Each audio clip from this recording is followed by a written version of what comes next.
Each tower is made up of 236 steel columns. They stand just 26 inches apart around the perimeter. More than 43,000 windows complete the outer skin. Inside, steel plates stretch across the void, topped with nearly 1 million tons of concrete to create 110 floors. The North Tower is crowned with a final feature, a 360-foot communications mast. Now they have a new task, to make this outer skin strong enough to support the weight of the tower. The Twin Towers' external skin goes up first. 59 steel columns per side, each just 14 inches wide. They bear most of the tower's weight. In the center of each tower sits a core of 47 steel columns to give the tower extra rigidity. Thin steel plates 60 feet wide bridge the gap, connecting the inner and outer columns, anchoring the entire structure together and creating the vast open floor plans. It's a futuristic, lightweight structure. In the Empire State Building, elevators occupy almost 3/10 of the building's floor area. If engineers follow a similar design, the Twin Towers would lose vital floor space. The taller a building is, the more elevators it needs to service it. But the shafts take up valuable floor space. The subway system in New York provides inspiration, where local trains stop at every station and express ones fast-track to key hubs. So engineers add 2 sky lobbies to the Twin Towers.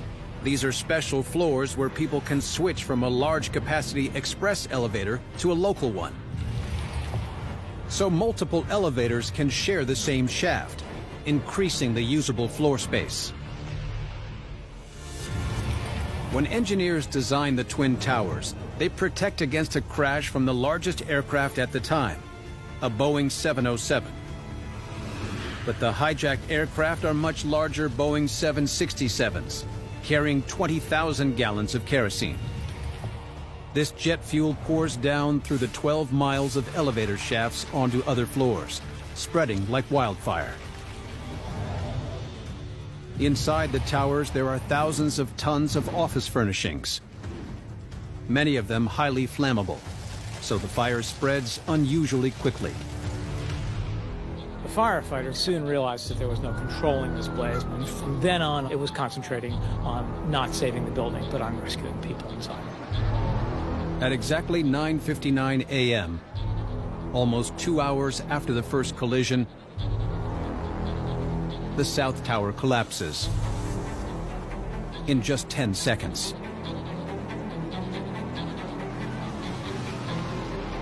Half an hour later, the North Tower goes down too. More than 2,000 people are still inside the buildings.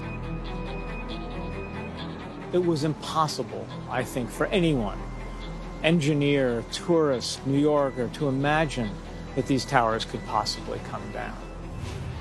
After standing strong for nearly 2 hours, what ultimately causes the towers to collapse? The Twin Towers' all-steel structure is exceptionally strong, but its innovative design hides potential weaknesses. At the base of each tower, the steel columns are 4 inches thick to bear the weight of the building above. But near the top, these columns are only 1/4 of an inch thick. To protect the steel from fire, engineers coat it in a fireproofing spray. But this protective layer is thin and easily dislodged. Could this be the downfall of these iconic buildings?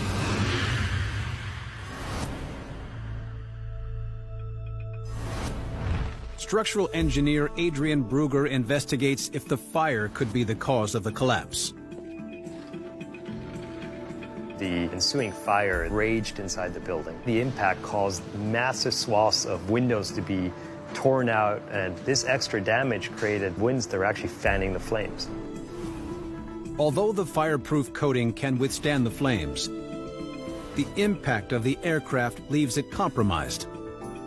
The aircraft entered the building between 400 and 550 miles per hour, and the impact lasted only 0.7 seconds. And of course, during that impact, we actually had all of that fireproofing stripped. Adrian's team investigates how fire affects steel that has been stripped of its fireproofing.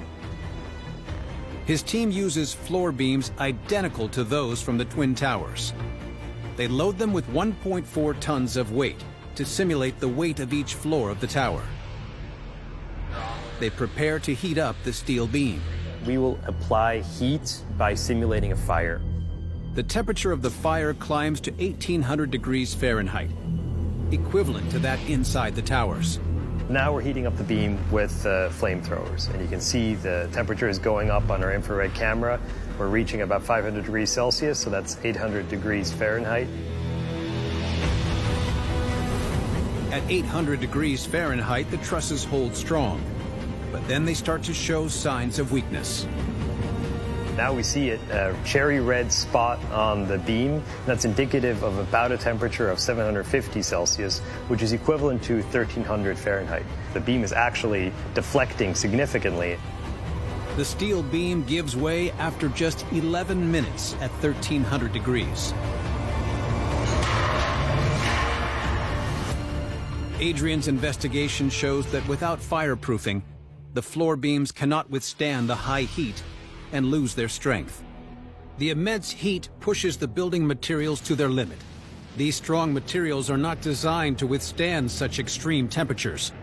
These trusses here would start to weaken, and they would start deflecting so much that they're starting to pull in on their sides where they're connected to the building. So it's actually deflecting these perimeter columns inwards. And what that does is it changes the geometry of the actual load-carrying system. Adrian has a simple demonstration to explain this concept. So if you imagine this drink can, if it has an intact geometry and it's nice and cylindrical, this is of course a box too, but it's essentially the same thing. If we have this drink can, then I can put an incredible amount of force on this can as long as the can itself is in no way dented. But now if I put weight on it and I just dent one little point on the side, it collapses.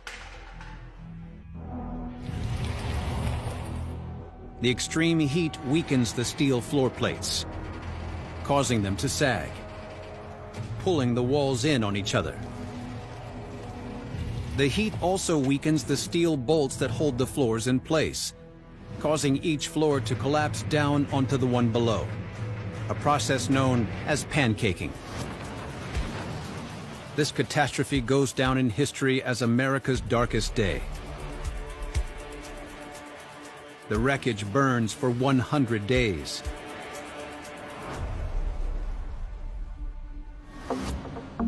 Rescue operations salvage the structural remains of the Twin Towers.